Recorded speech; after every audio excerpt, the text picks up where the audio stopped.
Friends, we can all see that many white bloggers have millions of followers. Please support me too because my followers are still few. Black bloggers also deserve to be famous. My friends, let's unite and lift each other up. Please press subscribe button and like. In the heart of the Colorado Highlands, a quiet cabin nestled among towering pines became the stage for a confrontation that would change everything. At 2 a.m., the stillness was shattered by the sound of unmarked tires crunching on gravel. Floodlights pierced the darkness, illuminating the cabin as 6 figures clad in tactical gear emerged from black SUVs. They advanced with the precision of a well-oiled machine, weapons drawn, intent on a mission they believed was straightforward. Inside, Naomi Harris, a former CIA operative, remained calm. Years of training had prepared her for moments like this. As motion sensors triggered, her instincts kicked in. She moved silently through her hand-built sanctuary, her bare feet gliding over the wooden floorboards. The scent of pine mingled with the adrenaline coursing through her veins as she knelt beside a secure locker near the hearth. With a quick biometric scan, she unlocked it, not to retrieve a weapon, but to activate the Sentinel protocol. From the shadows, 2 Belgian Malinois, Shadow and Bolt, emerged, their eyes glowing with intensity. These were not mere pets. They were trained combat dogs, veterans of countless classified missions. Naomi whispered commands, and they took their positions, Shadow by the front door, Bolt covering the rear. She donned a hooded sweatshirt, tucked a secure drive into her waistband, and prepared for the inevitable breach. Outside, one of the intruders muttered into his radio, "We're inside 2 minutes. Make it look like a robbery." Another voice replied, "Burn the files. Leave no trace." Naomi's heart raced. This wasn't a raid, it was an execution. But not tonight. Not in her home. As the battering ram struck the front door, Naomi took a steadying breath. She turned her gaze cold and focused, whispering to Shadow, "Engage." The moment the door splintered, chaos erupted. Shadow lunged forward, a blur of muscle and training, colliding with the lead intruder. Confusion ensued as Naomi slipped through the side corridor, her mind sharp and her body moving with purpose. Bolt intercepted another attacker, disarming him before he could react. Naomi had spent years dismantling threats far more sophisticated than these men, and the anger of facing danger in her own home fueled her resolve. Reaching her command console, she activated a signal to an encrypted satellite relay, alerting a network of former operatives scattered across 3 states. Within minutes, they would respond, and the tide would turn. The intruders, realizing they were outmatched, scrambled for control, but Naomi had already set her defenses in motion. An electromagnetic lock sealed the perimeter, and a fog system enveloped the cabin, disorienting the intruders while her dogs navigated the chaos with ease. Naomi crouched low, counting footsteps, her hands assembling a signal jammer. Within seconds, their radios fell silent. Bolt moved like a shadow, taking down another attacker with precision. Naomi stood, revealing herself through the fog. "You came here thinking I was alone," she said, her voice steady and commanding. "You should have done your homework." The men froze, unable to locate her. One attempted to push forward, but Naomi activated a sonic burst, disorienting them further. Shadow reappeared, her teeth bared, driving 2 of the intruders into the hallway. Naomi pulled out her burner phone, typing a simple message, "Protocol Echo 9 active. Threat confirmed." As the response team mobilized, the balance of power shifted. Outside, headlights pierced the darkness, revealing familiar trucks belonging to her allies, veterans who had fought alongside her in battles long forgotten. They arrived quietly, efficiently, ready to secure the perimeter and support Naomi. Inside the cabin, the fog began to dissipate, revealing the chaos left in the wake of the intruders' failed mission. Naomi stepped forward, her presence commanding. "You're done," she said, walking past the wounded man on the floor. The remaining attackers, realizing their predicament, surrendered, hands raised in fear. Marcus Heller, a former Army Ranger and regional coordinator for the Sentinel Protocol, entered the cabin. Containment achieved. "No fatalities," he reported, scanning the intruders. "Federal jurisdictions inbound." I've got everything logged and secured. Naomi exhaled slowly, the tension easing from her muscles. But her mind raced. This was just the beginning. The attack was a message, a test from someone powerful who wanted her silenced. They had made a grave mistake by reminding her of who she used to be. As the intruders were zip-tied and disarmed, Naomi studied them closely. They were not local thugs. Their gear was too advanced, their silence too calculated. They had been contracted by someone with access to her life, her history.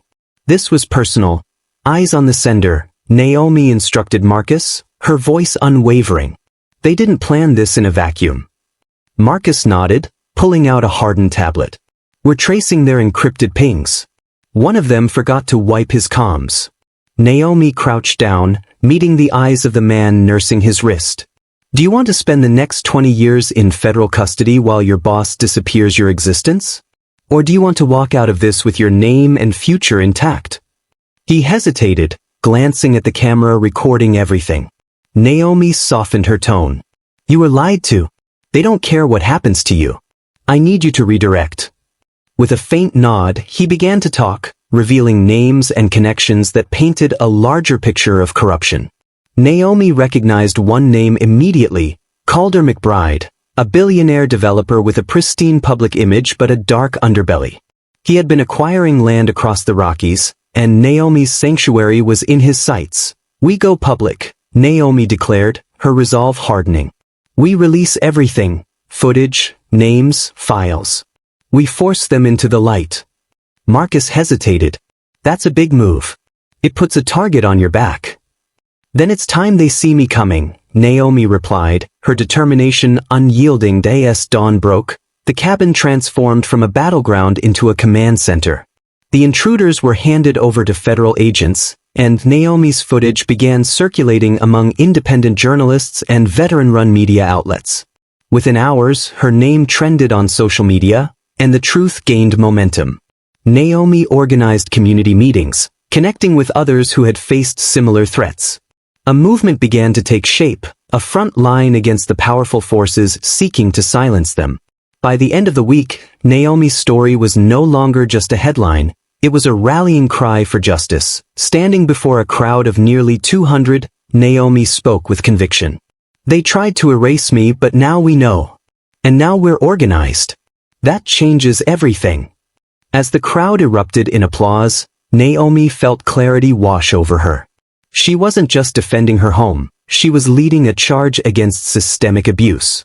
The Sentinel Protocol would evolve into a nonprofit, empowering communities to resist coercion and fight back.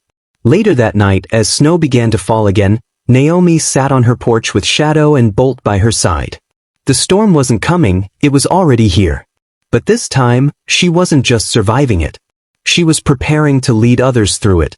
The next morning, a black sedan idled at the edge of her driveway. Deputy Director Cullen from Homeland Security stepped forward, offering a partnership to contain the growing storm of corruption. Naomi considered the weight of his offer, knowing she was already in the fight. I'll coordinate, but on my terms, she replied, her resolve unshakable. If I catch you playing games with lives like mine, I won't need a protocol to burn it all down. As the sedan drove away, Naomi stood in the snow, breath curling in the cold air.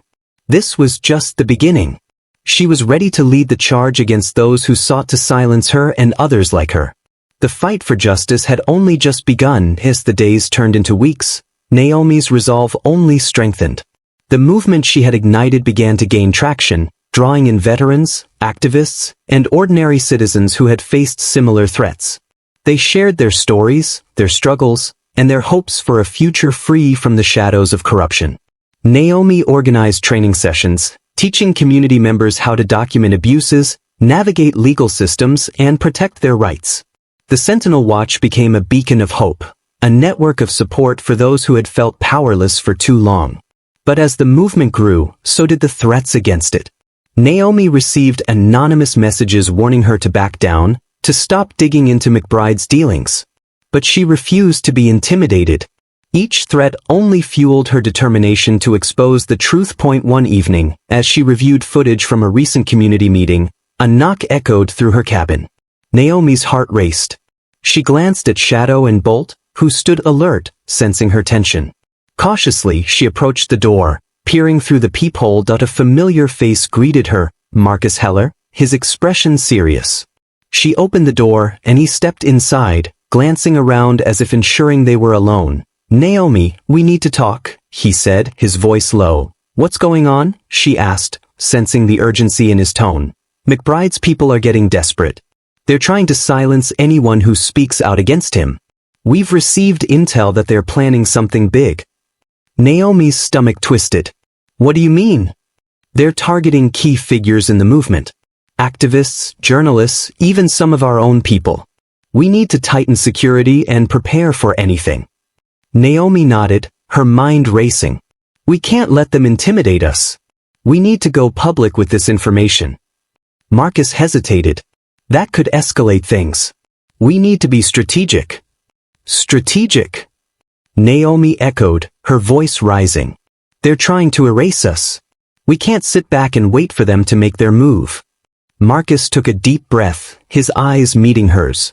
I know, but we need to be smart about it. We can't afford to lose anyone else. Naomi felt the weight of his words. She had already lost too much. The fight was personal now, and she wouldn't back down. Then let's prepare. We'll gather evidence, reach out to our contacts, and make sure everyone knows what's at stake. As they strategized, the tension in the air thickened. Naomi knew they were on the brink of something monumental, but the stakes had never been higher. The battle against corruption was intensifying, and she was determined to lead the charge. Days later, as Naomi stood before a crowd of supporters, she felt a surge of energy.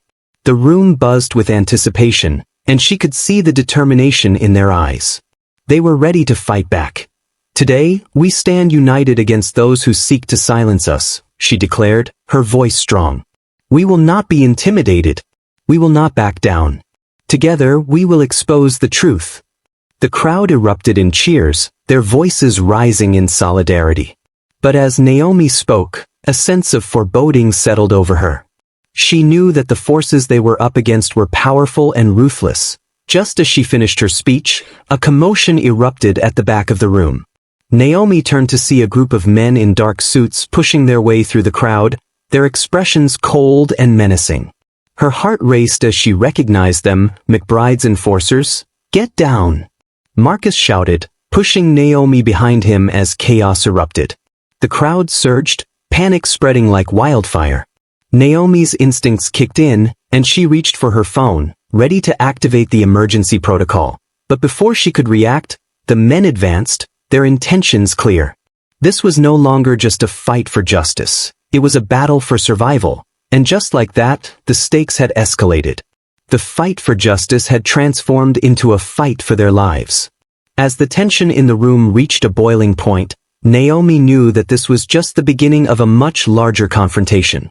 The Sentinel Protocol was about to face its greatest test yet, and she was determined to emerge victorious, no matter the cost. Do you want to know the fate of the heroes? Please post part 2. Subscribe to the channel and continue watching. Your opinion and support are important to me. Leave it in the comments. Thank you.